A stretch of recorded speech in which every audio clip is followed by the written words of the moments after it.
Hello and welcome to the Fix-It Shed.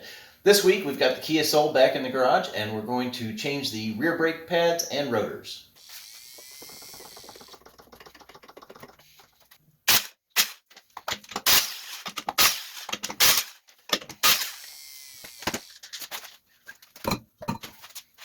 Tools that you might find handy: an impact driver, a Phillips screwdriver, a hammer, a pair of needle nose pliers, a 3/8 inch ratchet drive with a 14mm deep well socket, a pry bar, and a file.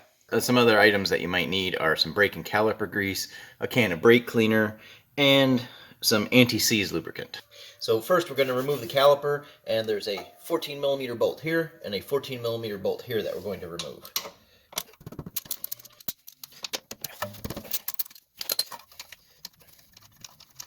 Okay, now I'm going to pull the caliper off.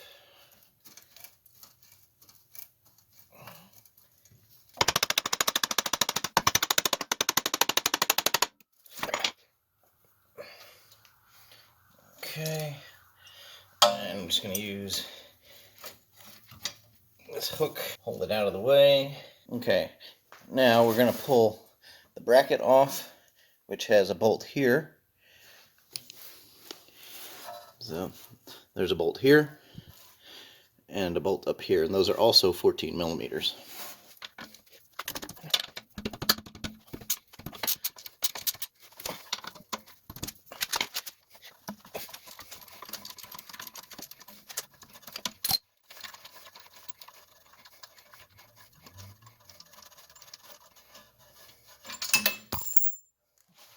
Okay, and then we're going to remove the bracket.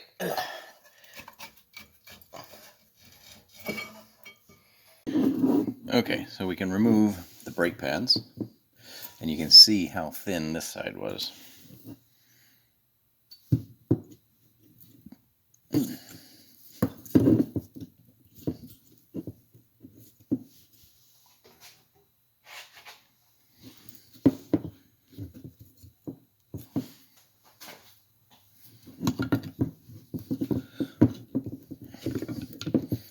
There's one.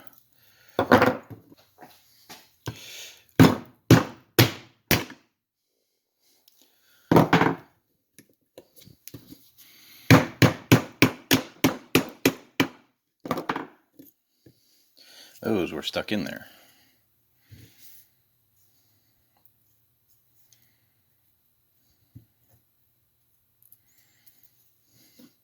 The center groove is almost completely gone. And we're going to take these clips out.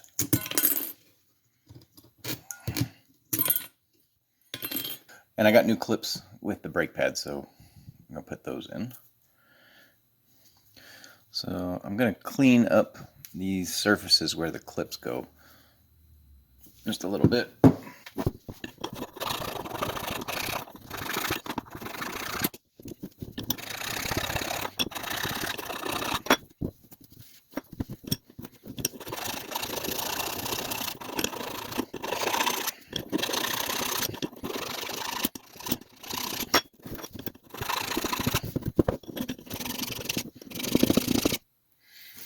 Okay, so I've got these surfaces cleaned off. I'm going to put a little brake grease on here.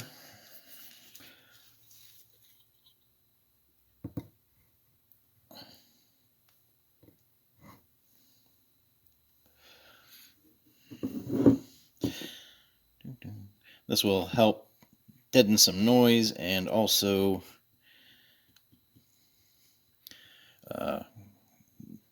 protect it from rust a little bit.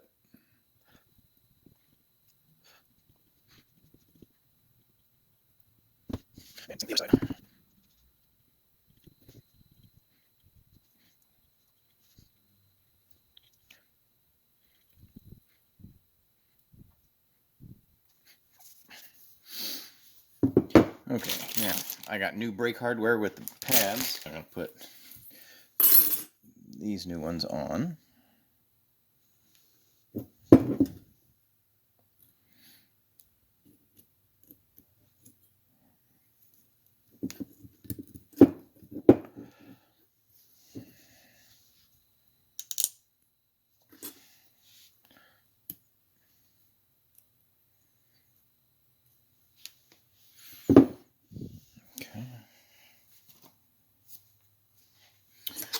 I'm going to do the same on the other side.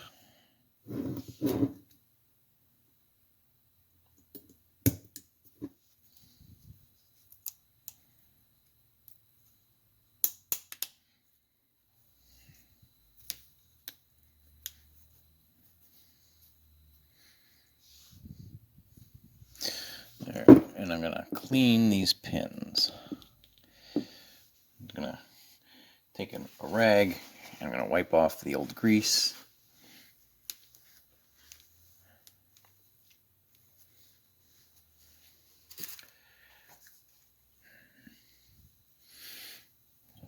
And put some new grease on.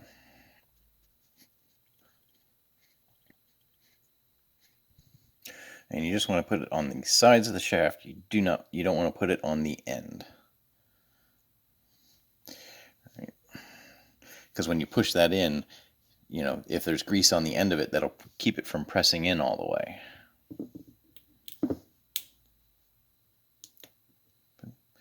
And that one's in. And we're going to do the same for the other side.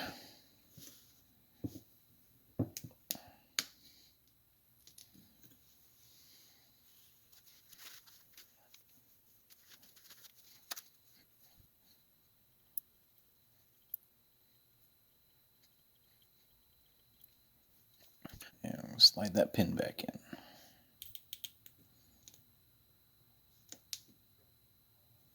in. Okay. And now I'm going to put some grease on the hardware, particularly any place that the brake pad is going to touch.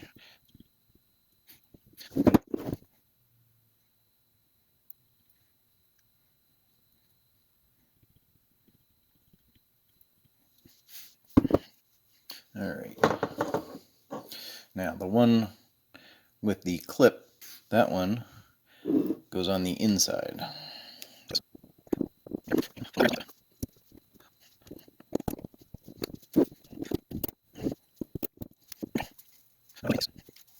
So the bracket's ready to go. Okay, so to remove the rotor, we need to remove these two Phillips head screws. I'm going to use my impact driver to loosen them.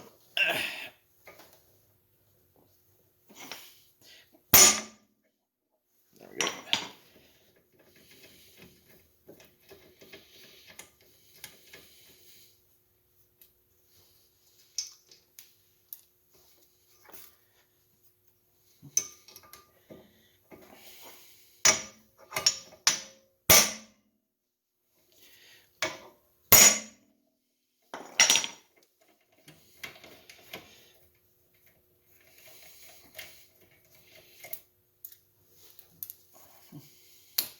And then the rotor comes right off. So the new rotors, they come wrapped in plastic, and they're also going to have a coating of oil that we're going to want to clean off.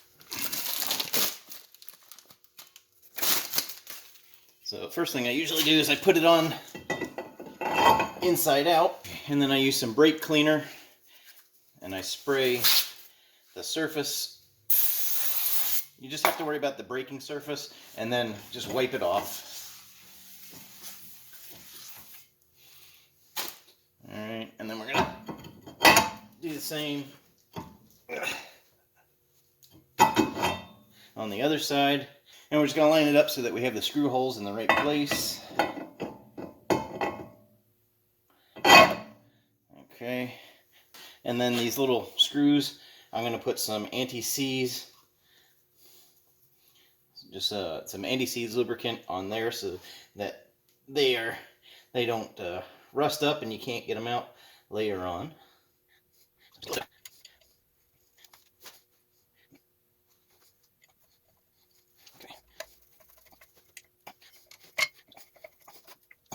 All right, those are in good and tight. And I'm going to clean the outside rim, braking surface.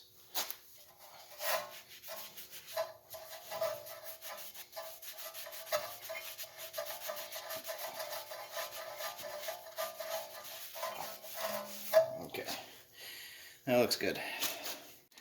Okay, so on the caliper, so you see these two notches here and here? You need to use those to twist the piston back in. These don't just compress like the front ones do. So these need to turn in. And they make a special tool for doing this, but I don't have it. So I'm just using a pair of needle nose pliers.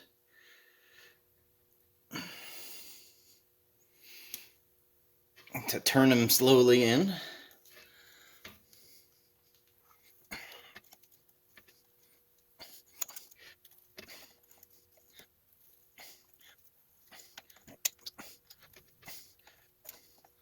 Okay. That looks like it's in.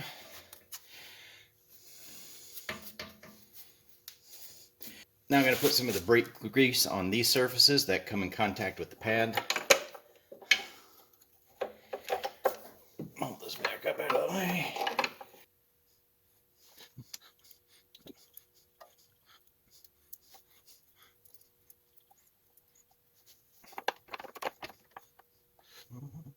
Okay, now the caliper is ready to go.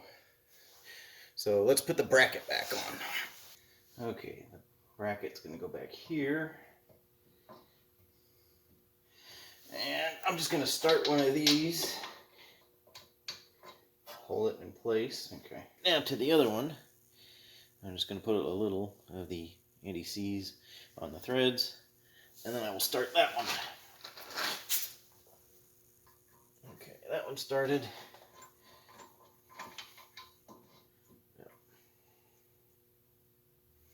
Now put a little dab of anti-seize on the end of that one.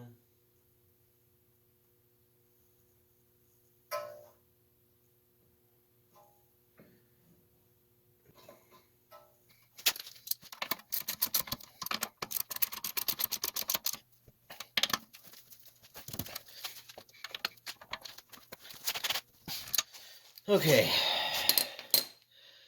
now we can put the caliper back on.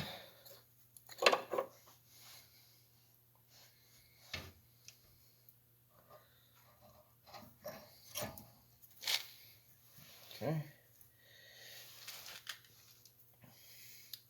And more anti-seize lubricant and the bolts.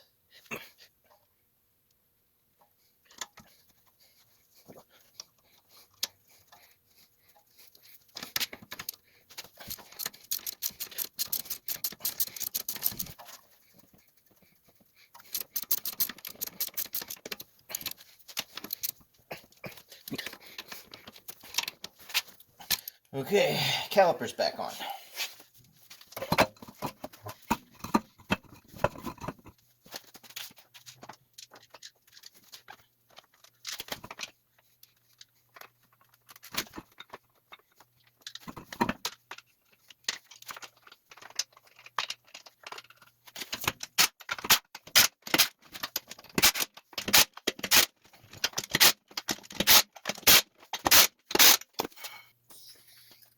So after finishing the other side, there's one more thing that you need to do that's important, and that is to pump up the brakes.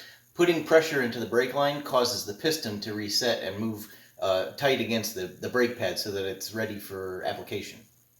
So if you got something out of this video, please be sure to give it a thumbs up, and if you want to see more videos like this, please subscribe. Take care.